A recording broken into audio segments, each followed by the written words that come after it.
Donc bonjour à tous, ici c'est Jean-Jean, alias Jean-Jean la bricole, et sur cette chaîne on parle de crypto-monnaie. Et la spécialité de la chaîne c'est le minage de crypto-monnaie. Et justement aujourd'hui on fait une vidéo sur le minage. Alors tout d'abord je voulais revenir rapidement sur le dernier fait divers en date, avec un certain Sergey Dev, qui nous promettait de pouvoir contourner le LHR de Nvidia, avec en plus un programme qui faisait tout, qui était all-in-one, qui s'occupait de sauvegarder votre BIOS, de BIOS modder la carte, de changer les drivers, et tout ça avec un simple clic sur un bouton. Donc c'était vraiment très très beau. En plus, cette personne ne voulait pas se faire rétribuer, elle voulait simplement, elle nous disait en tout cas qu'elle faisait ça pour son avenir professionnel, pour être sûrement embauchée dans une grande boîte. Mais malheureusement, ce Sergey n'existe sûrement pas. Et ça s'est révélé être encore une arnaque. Donc moi, je vous ai fait une vidéo sur ce sujet. Et je vous invite, pour ceux qui ne l'ont pas vu, à aller la consulter. Parce qu'à mon avis, ça peut vous être utile par la suite pour éviter de tomber dans des belles arnaques et d'installer des trojans et des virus sur vos ordinateurs. Voilà. Donc c'est un petit peu une déception. Moi, je m'y attendais vraiment. C'est pour ça. Il y avait vraiment beaucoup de choses qui ne collaient pas. Il y avait beaucoup de choses sur lesquelles il n'était pas clair. Et beaucoup de drapeaux rouges du coup. Donc maintenant, je suis aussi un petit peu triste parce que au niveau de ma ferme, je vais devoir rendre une carte à son propriétaire. On m'avait très gentiment prêté une 3080 qui avait un souci, en fait, qui apparemment n'était pas reconnue. Et moi, j'ai réussi à la faire fonctionner. J'ai réussi à la faire fonctionner et j'ai aussi profité du temps que j'ai eu avec cette carte pour faire un changement des pattes thermiques. Donc on va revenir dessus. Donc c'est la carte de Jonathan, je vais lui rendre demain. Et la voici, cette jolie carte. Donc c'est une MSI Supreme. Donc une carte, moi j'avais vraiment été épaté quand je l'ai vue parce qu'elle est vraiment énorme. Très bien finie avec une jolie backplate. Mais cette backplate, en fait, elle m'a beaucoup déçu parce qu'en fait, c'est une backplate qui est faite en plastique avec des effets métalliques. Et du coup, en fait, cette backplate, elle ne dissipe pas du tout la chaleur. Donc, si vous la mettez dans un PC et que vous touchez la backplate, en fait, elle ne chauffe pas du tout.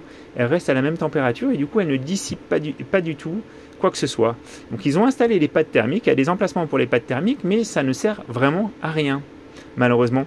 Et même avec mes pads de qualité, des Thermalright, je n'ai pas du tout pu baisser du moins de degré.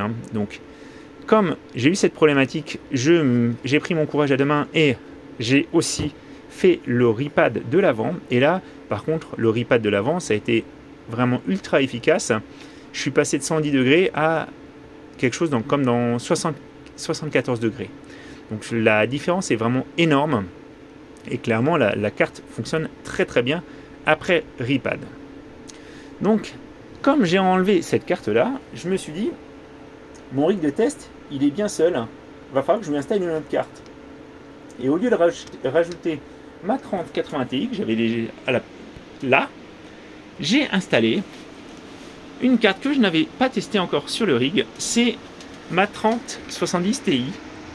Donc pour ceux qui n'avaient pas suivi, c'est une carte que j'ai achetée il y a quelques mois de ça. Je ne l'avais jamais mise sous Windows, je l'avais directement installée sous iOS, elle est là. C'est une Zotac Holo Black. Je trouve que la carte est très réussie. Et contrairement à la carte de chez MSI, la backplate est vraiment fonctionnelle. Donc elle dissipe vraiment la chaleur. Si on met la main dessus, clairement, c'est chaud. C'est chaud. Et de la même façon que cette carte-là a l'air aussi facile à démonter. Donc je pense que je vais démonter la backplate pour changer les pads arrière. Il n'y a pas de sticker de garantie ou quoi que ce soit, donc il suffira juste que je garde bien les pads d'origine et je pense qu'on aura une différence. Parce que ça, c'est aussi quelque chose, je voulais vous le montrer. J'avais entendu, en tout cas c'est ce qui se disait, que les cartes avec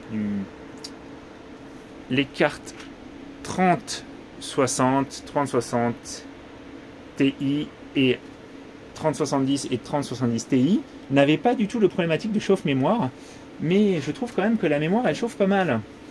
Donc là, moi j'ai j'ai installé la carte, j'ai lancé le minage et vous voyez, on a une mémoire qui est quand même à 90 degrés. Hein. Donc là, il n'y a pas de thermothrottling, mais quand j'avais un petit peu... si j'augmente un petit peu les fréquences, si je baisse un petit peu la ventilation, hein, la carte va vraiment quand même chauffer pas mal au niveau de la mémoire. Hein. En plus, donc là, je suis sur mon bureau avec la fenêtre qui est un petit peu en partie ouverte, donc il fait quand même relativement frais. Et j'ai quand même, vous voyez, on est à 88 degrés, 90 degrés. Donc, je trouve que c'est pas terrible et je vais m'en occuper. Je vais m'en occuper. J'ai pas encore eu trop le temps de jouer avec, mais vous voyez, on est dans les 51-52 MHz, sachant que normalement, si je l'optimise, j'arriverai à atteindre 53-54. Et au niveau de la consommation, donc vous la voyez pas, mais on est dans les 220 watts pour l'ensemble du système.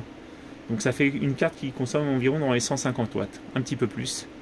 Donc c'est un petit peu plus que les 3060 Ti et 3070, mais les performances sont aussi plus élevées. Donc je pense que c'est des bonnes cartes, pas trop chères, et avec pas vraiment de problématique de chauffe. Même si je trouve que c'est un petit peu chaud, hein, c'est pas gênant, il n'y a pas le thermothrottling qu'on peut avoir sur d'autres cartes. Donc c'est ce que je voulais vous montrer aujourd'hui, donc les premiers tests de la 3070 Ti sur Windows. Au niveau de ma ferme, donc tout se passe bien. Je vous montre un petit peu ce que je suis en train de miner. Alors, j'ai arrêté de miner du thon avec les cartes Nvidia. Par contre, j'ai gardé du mining de thon avec les cartes AMD. Ça fonctionne très très bien, c'est ultra stable, j'ai rien à dire. Donc là, forcément, j'ai perdu une carte. Voilà, j'ai perdu la 3070 Ti. J'ai laissé deux cartes qui minent du flux.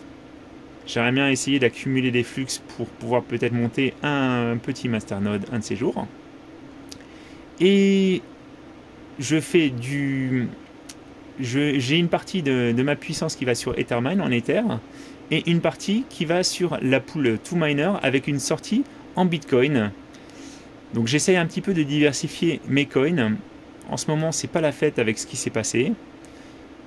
Au niveau de bricole de bain, c'est pareil. J'ai une partie qui va sur Ethermine. J'ai de l'Ethereum classique que je mine. Le Raptorum sur la Gigipool, bien entendu. Et mon rigolo, lui, il est sur les deux pools. Les deux Gigipool, donc pour le Ravencoin et pour le Raptorum. Voilà. Alors, au niveau du Ravencoin, je me sens un petit peu tout seul. On n'est vraiment pas beaucoup. Autant sur l'autre pool ça va, mais sur le Ravencoin, je suis quasiment tout seul. Voilà, on est 3 hein, pour 77 MHz de hash rate. Mais bon, si on trouve un bloc, ça sera toujours ça. Et encore une fois, clairement, c'est pas la même rentabilité. Bien sûr, le Ravencoin en ce moment. On verra ce que ça donnera par la suite. Peut-être que c'est quelque chose qui redeviendra plus populaire. Hein, mais en ce moment, c'est pas la fête au niveau profitabilité. Voilà. Donc je suis resté abonné au Telegram. Attendez, je vais vous montrer le Telegram de Sergey. Vous voyez, il n'a plus rien posté depuis le moment où il a dit oh là là, je vais... attendez, je vous redescends un petit peu, mais il n'a plus rien posté depuis le moment où il a dit qu'il allait le poster en avant-première. Voilà, I'm publishing beta version, avant même que ça soit. Il a annoncé que le serveur était HS et puis son GitHub a disparu. Donc voilà, ça c'est la page qu'on a quand on essaie de se connecter à son GitHub. Encore une fois, c'était trop beau pour être vrai. Malheureusement, j'espère que vous êtes très peu à être tombé dans cette arnaque. C'est pas la première, c'est pas la dernière. N'hésitez pas à partager les infos quand vous les avez. N'hésitez pas à prendre un regard critique. Vraiment, c'est important dans la vie de tous les jours. C'est important sur Internet et on n'est pas à l'abri. On n'est pas à l'abri avec les sites de tech, malheureusement. Donc voilà, c'était Jean-Jean et j'espère que la vidéo vous a plu. Je vous dis à très bientôt.